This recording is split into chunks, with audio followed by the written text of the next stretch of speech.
જય હિન્દ, વંદે માતરમ. દોસ્તો, હાલ હું આવેલો છું નવસારી સિવિલ હોસ્પિટલમાં. નવસારી જિલ્લાના ડાભેલમાં એક બનાવ બનેલો હમણાં થોડાક દિવસ પહેલાં જ. તમે જોઈ શકો છો મિત્ર, આ ભાઈની હાલત. આ ભાઈનું નામ કાળીદાસ હળપતિ. દીપક કાળીદાસભાઈ હળપતિ.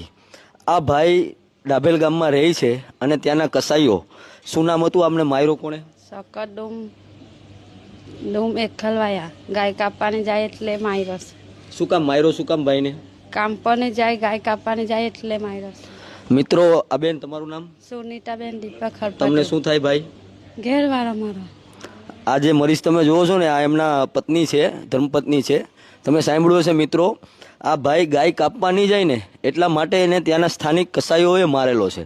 હવે મિત્રો, કહેવાનો મતલબ એટલો જ છે કે હંમેશા જ્યારે દલિત સમાજ ઉપર અત્યાચાર થતો હોય છે, જનજાતિ સમાજ ઉપર અત્યાચાર થતો હોય છે, ત્યારે આપણા ગુજરાતમાં 3 જ એવા નેતા છે: જિગ્નેશભાઈ મેવાણી, આનંદભાઈ પટેલ, ચૈતરભાઈ વસાવા.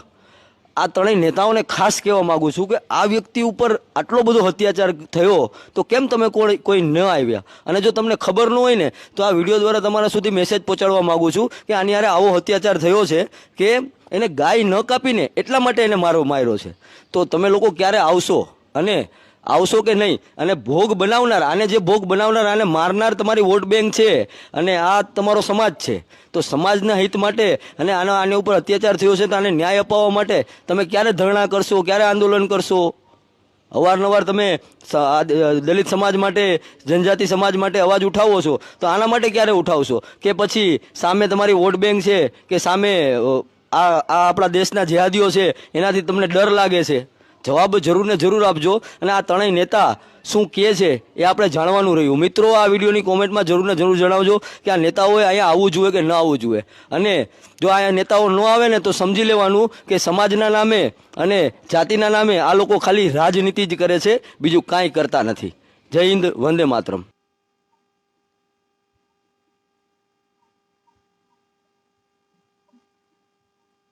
મિત્રો, તમે આ વિડીયો જોયો ને, આ ઘટના બની છે નવસારી જિલ્લાના ડાભેલ ગામની અંદર કે ડાભેલ ગામના એક હળપતિ સમાજના વ્યક્તિ ઉપર આ કસાઈઓએ, આ વિધર્મીઓએ જીવલેણ હુમલો કર્યો છે. તમે આ વિડીયોમાં જોઈ શકો છો કે આ પીડિત વ્યક્તિ હોસ્પિટલની અંદર કેવા તરફડિયા મારી રહ્યો છે. આ વાત ઉપરથી તમે અંદાજ લગાવી શકો કે આ વ્યક્તિ ઉપર આ કસાઈઓ અને આ વિધર્મીઓ દ્વારા કેવડો જીવલેણ હુમલો કરવામાં આવ્યો છે. અને આ હુમલો શા માટે કરવામાં આવ્યો? કે આ જે પીડિત વ્યક્તિ છે તેને કસાઈઓ અને આ વિધર્મીઓ સાથે ગાય કાપવા માટે જવાની ના પડી. શા માટે? કે આ પીડિત વ્યક્તિએ કીધું કે હું તમારી સાથે ગાય કાપવા માટે થઈને નહીં આવું. જય માતાજી. આ ભાઈ ઉપર જે જીવલેણ હુમલો થયો એમાં તે ભાઈનું દુઃખદ અવસાન થયેલું છે. અને ગૌરક્ષકો દ્વારા અને બીજેપીના નેતાઓ દ્વારા આ ભાઈનો અવાજ ઉઠાવવામાં આવ્યો છે. પરંતુ મોટી મોટી ચેનલોમાં આ વિડીયાની કે આ મુદ્દાની કોઈ ચર્ચા નથી. નથી આમ આદમી પાર્ટી દ્વારા કે નથી કોંગ્રેસ દ્વારા. તેઓને માત્ર ખાલી વોટ બેંક દેખાય છે કે એક દલિત સમાજ કે આદિવાસી સમાજનો કોઈ યુવાન તેમની ઉપર હુમલો થયો અને 4-5 દિવસ હોસ્પિટલમાં રહીને તેમનું મૃત્યુ થયું. તેનો અવાજ ઉઠાવીને આપણને શું મળવાનું છે? ખાસી તો આપણી વોટ બેંક સામે વિપક્ષની છે, એટલે કે જે આ ભાઈને હુમલો કરનાર છે તેની વોટ બેંક તેની સામે મોટી છે. તેથી આ ભાઈનો અવાજ નથી આમ આદમી પાર્ટી વાળા ઉઠાવતા કે નથી કોંગ્રેસ વાળા ઉઠાવતા.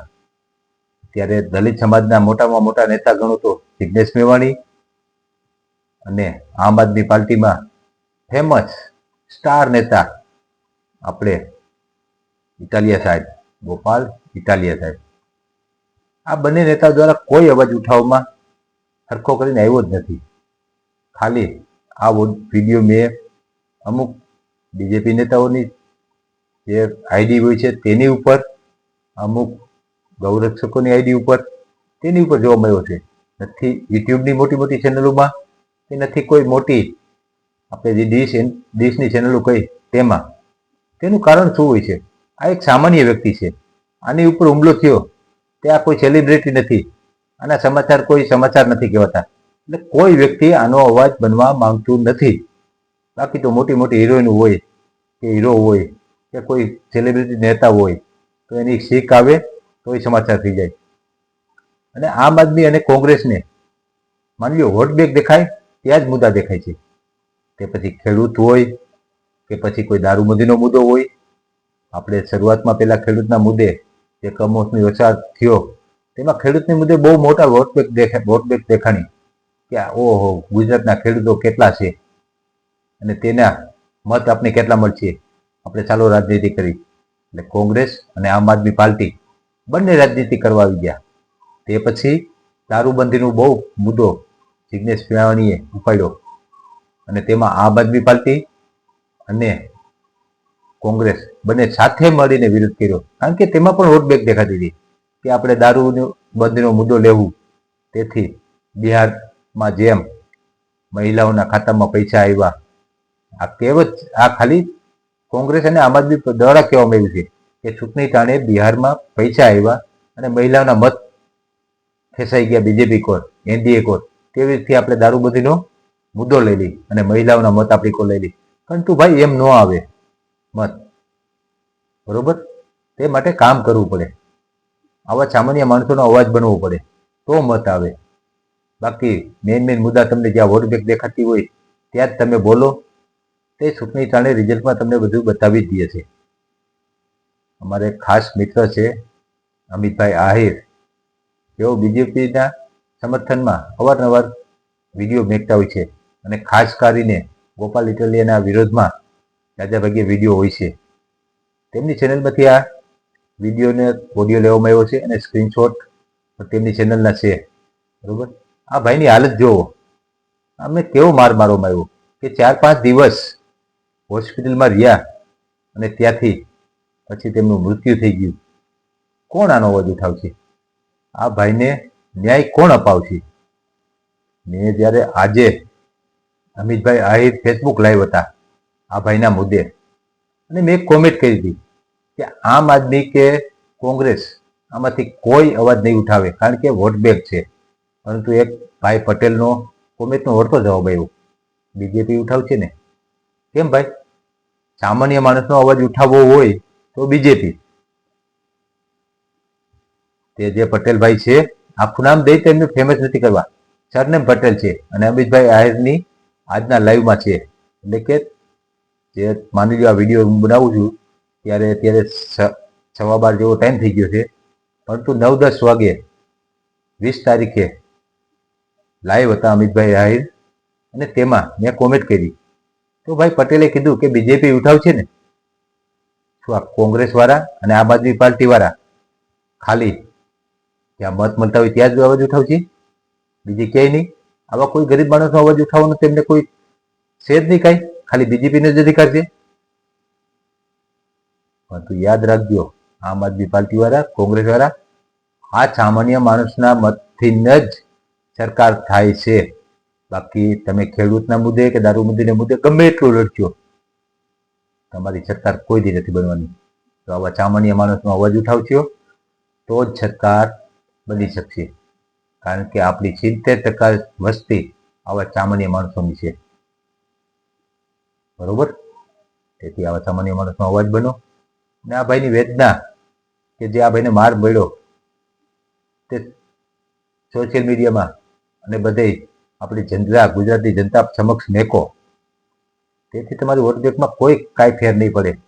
બાકી તમે એક સ્પેશિયલ વોટ બેંક કરતા રહેશો તો 80% હિન્દુઓના મત તમને ક્યારેય નહીં મળે.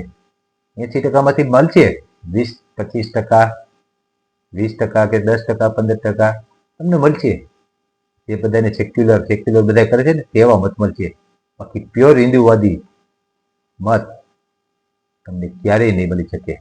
જો આવા તમે ગરીબ માણસોનો અવાજ નહીં ઉઠાવો તો ક્યારેય નહીં મળે. મિત્રો, ખાસ આ ભાઈને ન્યાય મળે તેવી આપણે ગુજરાત સરકારને અપીલ કરીએ છીએ કે આવા ગરીબ માણસોને ન્યાય મળવો જોઈએ. આમની પાછળ કોઈ નહીં હોય, કોઈ અવાજ લઈને આનો ભાઈનો અવાજ લઈને કોઈ ગાંધીનગર લગી પહોંચી શકે તેવું કોઈ પાછળ નહીં હોય. કોઈ માની લ્યો ને આ ભાઈનો જ્યારે કેસ અદાલતમાં ચાલશે ત્યારે આ ભાઈના પરિવારને વકીલની 1 દિવસની ફી ચૂકવવાના પણ આ ભાઈ પાસે પૈસા નહીં હોય.